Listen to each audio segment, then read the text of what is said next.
अगर आपने तारीख का मुताला किया है तो मुगल बादशाह जहांगीर जो है उसने अपने महल के बाहर घंटा लगाया था। उस घंटे लगाने का मकसद साइल जो है उनको जो है अदल और इंसाफ जो है वो फराहम करना था। लेकिन आज के इस जदीद दौर में गवर्नर सिंध कामरान खान टिसोरी ने गवर्नर हाउस कराची के दरवाजे के बाहर आज भी ये जो घंटा है ये नस्ब कर दिया है।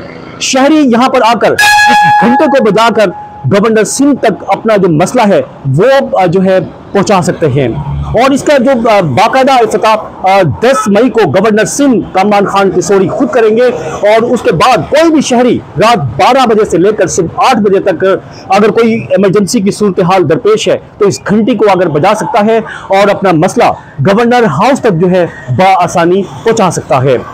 यहाँ में ये घंटा जो नस्ब किया गया है इसके क्या समरात होंगे, लोगों के मसले हल होंगे या नहीं होंगे, इसका पता तो जब अमली तौर पर जो है यहाँ पर शहरी आएंगे, इसको बजाएंगे और गवर्नर सिंह इसको रिस्पॉन्ड करेंगे, वो मसाइल हल होंगे तभी पता चलेगा। लेकिन यहाँ पर जो शहरी हैं उनका ये कहना है कि गवर्नर सिंह का ये एकदम इंतहाई खुश आइंद है कि उन्होंने जो है शहरियों के मसाइल के लिए ये घंटी जो है लगाई है। इससे उनके जो मसाइल हैं जो है गवर्नर हाउस तक आराम से जो है आसानी से पहुँचेंगे।